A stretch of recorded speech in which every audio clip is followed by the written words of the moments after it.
Hello my YouTube family, कैसे हैं आप सब लोग। आई होप आप लोग बहुत ही बढ़िया होंगे और आपकी तैयारी भी बहुत बढ़िया तरीके से चल रही होगी।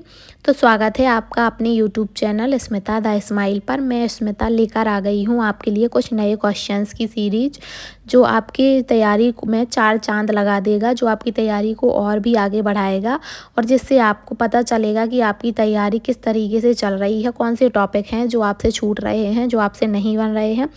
तो उन टॉपिक के क्वेश्चंस आपसे नहीं बनेंगे तो उस टॉपिक को आपको डिटेल में थोड़ा सा पढ़ लेना है ताकि आपकी तैयारी और भी अच्छी हो सके। चलिए क्वेश्चंस करते हैं। कुछ नए क्वेश्चंस के साथ आज का वीडियो मैं आप लोगों के साथ लेकर आ गई हूँ।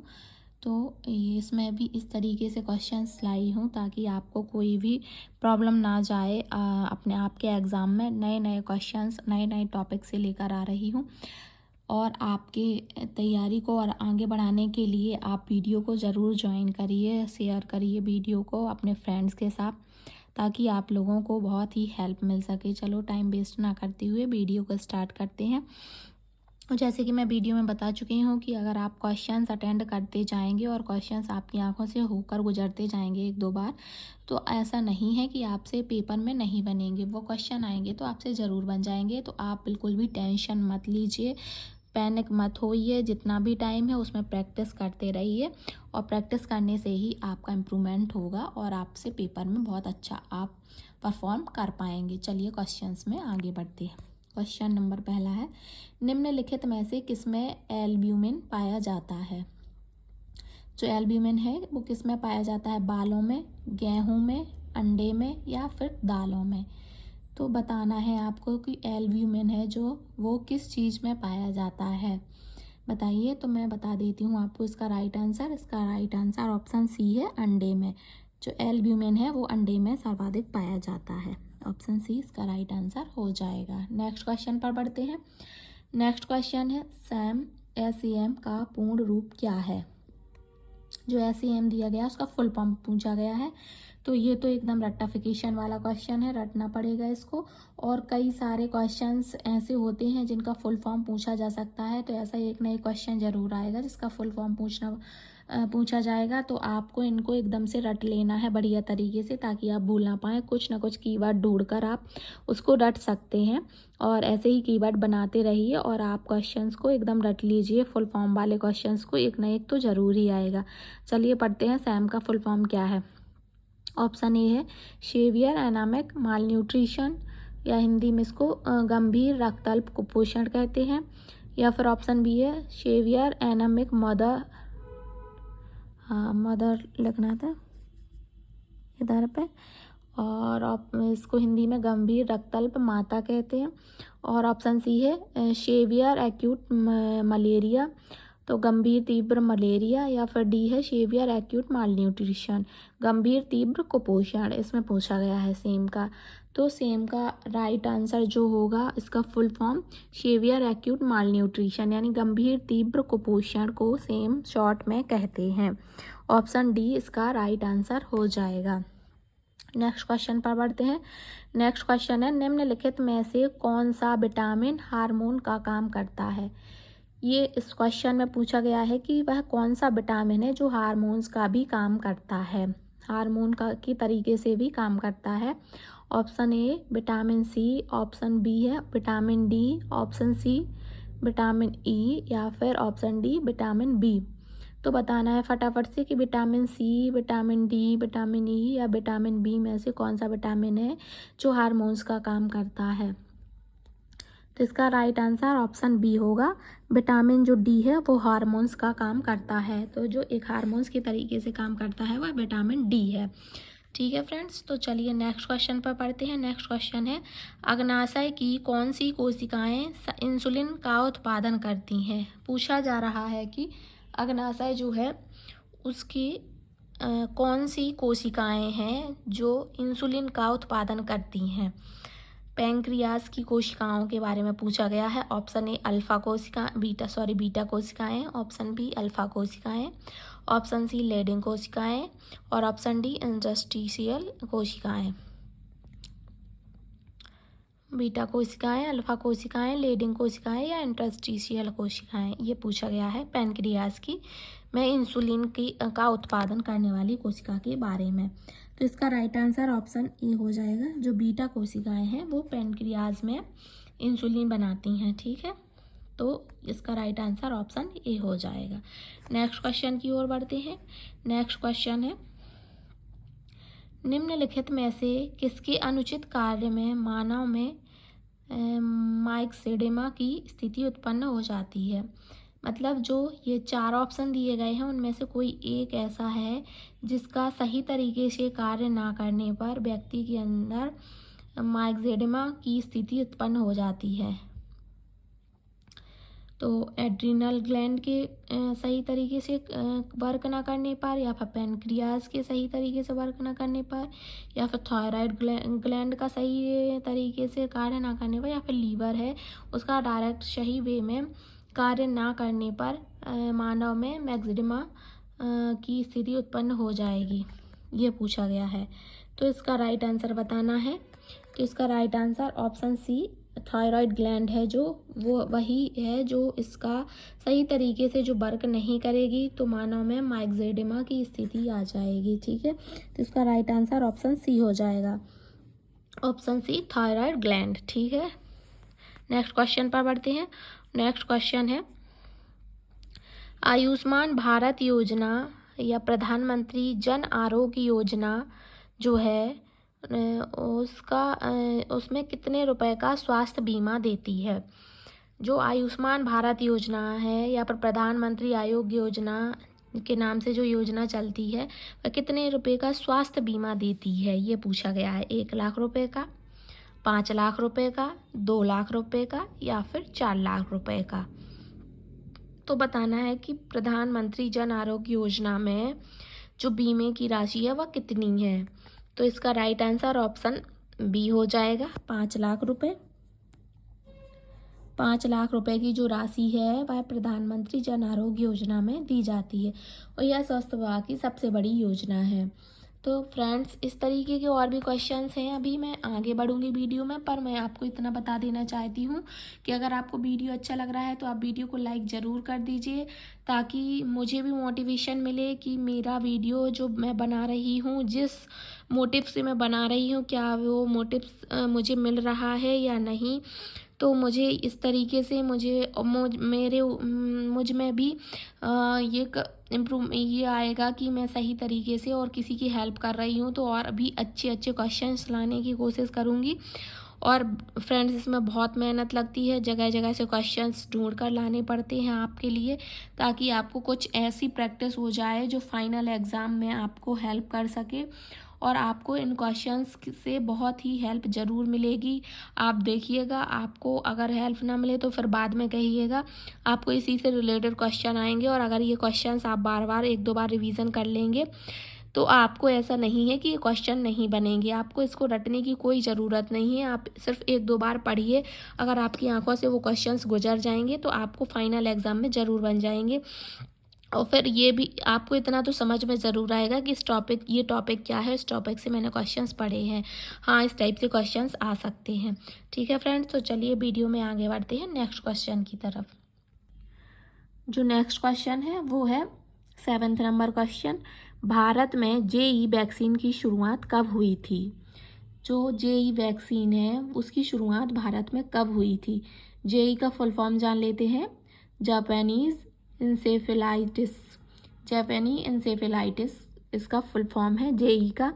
तो जो जेई नामक वैक्सीन है वो कब आई थी भारत में, 2001 में, 2002 में, 2006 में या फिर 2000 में, ये पूछा गया है। तो जो जेई वैक्सीन है वह कब आई थी। तो इसका राइट आंसर ऑप्शन सी हो जाएगा, 2006 में। 2006 में यह भारत में लाई गई थी, ऑप्शन सी इसका राइट आंसर हो जाएगा। नेक्स्ट क्वेश्चन पर बढ़ते हैं। नेक्स्ट क्वेश्चन है, गर्भवती महिला में लगाए जाने वाले BCG टीकों की संख्या कितनी है। जो गर्भवती महिला है, प्रेग्नेंट लेडी है, उसमें जो BCG के टीके हैं कितनी संख्या में लगाए जाते हैं, 1 में, 2 में, 3 में या 1 भी नहीं। तो BCG का जो टीका है वो कितनी बार लगाया जाता है, यानी 1 बार या 2 बार या 3 बार। तो फ्रेंड्स, मैं सबसे पहले आपको बता दूं कि गर्भवती महिला को किसी भी प्रकार का कोई टीका नहीं लगाया जाता है, उसको सिर्फ एक ही टीका लगाया जाता है, वो है TT का, TT यानी टिटनेस वाला टीका लगाया जाता है। तो इसमें राइट आंसर ऑप्शन डी हो जाएगा, एक भी नहीं, क्योंकि BCG के कोई टीके गर्भवती महिला में नहीं लगाए जाते हैं। गर्भवती महिला में इस तरीके का कोई टीका नहीं लगता है, तो राइट आंसर एक भी नहीं हो जाएगा। नेक्स्ट क्वेश्चन पर बढ़ते हैं। नेक्स्ट क्वेश्चन है टोगा वायरस फैमिली से संबंधित है, यानी इसमें पूछा जा रहा है, पूछने का मतलब उनका ये है कि टोगा वायरस किस फैमिली से बिलोंग करता है, रूबेला फैमिली से या डेंगू फैमिली से या कंठमाला फैमिली से या फिर जापानी इंसेफेलाइटिस से, ये पूछा जा रहा है। तो आपको बताना है कि टोगा वायरस कौन सी फैमिली का है, कौन सी फैमिली का वायरस है। जो 4 फैमिलीज दी गई हैं उन्हीं में से किसी एक का है, तो बताना है। चलिए मैं इसका राइट आंसर आपको बता देती हूँ। टोगा वायरस रूबेला फैमिली से बिलोंग करता है, तो इसका right answer option B rubella हो जाएगा। ठीक है, तो 9th क्वेश्चन है, उसका answer option A rubella family हो जाएगा। नेक्स्ट क्वेश्चन पर बढ़ते हैं। नेक्स्ट क्वेश्चन है सिग्मोइड बृहदांत किसका हिस्सा है। जो सिग्मोइड बृहदांत है वह किसका हिस्सा है, लघ्वांत्र का, छोटी आंत का, गुदानलिका का या फिर बड़ी आंत का, बताना है सिग्मोइड बृहदांत किसका हिस्सा है। तो इसका राइट आंसर आपको बताना है। इसका राइट आंसर होगा ऑप्शन डी, बड़ी आंत। बड़ी आंत का ही हिस्सा माना जाएगा सिग्मोइड बृहदांत, तो इसका राइट आंसर ऑप्शन डी हो जाएगा। नेक्स्ट क्वेश्चन पर बढ़ते हैं। नेक्स्ट क्वेश्चन है कौन सा आनुवांशिक विकार गर्भपात की ओर ले जाता है। जो कौन सी ऐसी जेनेटिक प्रॉब्लम है जो कि मिसकैरेज के लिए रिस्पॉन्सिबल है, ये पूछा गया है। ऑप्शन ए 16 गुणसूत्रों की त्रिगुणसूत्रता, ऑप्शन बी 18 गुणसूत्रों की त्रिगुणसूत्रता, ऑप्शन सी 13 गुणसूत्रों की त्रिगुणसूत्रता और ऑप्शन डी है 23 यानी 23 गुणसूत्रों की त्रिगुणसूत्रता। तो बताना है कि जेनेटिक प्रॉब्लम वह कौन सी है जो मिसकैरेज के लिए रिस्पॉन्सिबल है, इसमें ये पूछा जा रहा है। तो इसका राइट आंसर ऑप्शन ए होगा। जो 16 गुणसूत्रों की त्रिगुणसूत्रता होती है वह एक ऐसी जेनेटिक प्रॉब्लम है जो मिसकैरेज के लिए रिस्पॉन्सिबल है, तो इसका राइट आंसर ऑप्शन ए हो जाएगा, 16 गुणसूत्रों की त्रिगुणसूत्रता। ठीक है फ्रेंड्स, चलिए नेक्स्ट क्वेश्चन की तरफ बढ़ते हैं। नेक्स्ट क्वेश्चन है मानव शरीर में किस ग्रंथि को तीसरी आंख के रूप में भी जाना जाता है। जो ह्यूमन बॉडी है उसका वह कौन सा पार्ट है जिसको third I of human body बोला जाता है। तो पीनियल को या फिर पिट्यूटरी को या फिर स्तन को या फिर अश्रु ग्रंथि को, इन चारों में से वह कौन सी एक चीज़ है जिसको third I of Manav body human body कहा जाता है। तो मानव शरीर की जो तीसरी आंख है वह कहा जाता है पीनियल ग्लैंड को।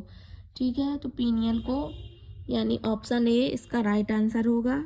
जो पीनियल है वह ह्यूमन बॉडी की तीसरी आंख यानी थर्ड आई का कहलाएगी। ठीक है, तो इसका राइट आंसर ऑप्शन ए हो जाएगा।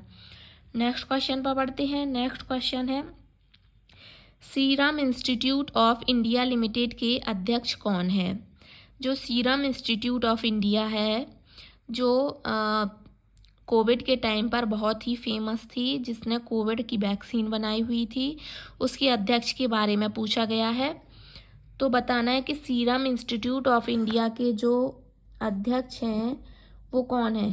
Option A Krishna Ella ji, option B Naveen Poonawalla ji, option C Adar Poonawalla ji और ऑप्शन डी साइरस पूनावाला जी।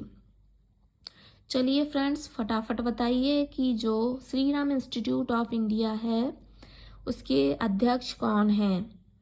तो इसमें बहुत से लोग कंफ्यूज होंगे। आधार पूनावाला जी इसमें उनको लग रहा होगा कि आधार पूनावाला ही हैं सीरम इंस्टीट्यूट ऑफ इंडिया के अध्यक्ष, बट ये नहीं है। इसका राइट आंसर साइरस पूनावाला है, ऑप्शन डी। जो साइरस पूनावाला हैं वो ही सीरम इंस्टीट्यूट ऑफ इंडिया के अध्यक्ष हैं। तो इसका right answer option D Cyrus Poonawalla हो जाएगा।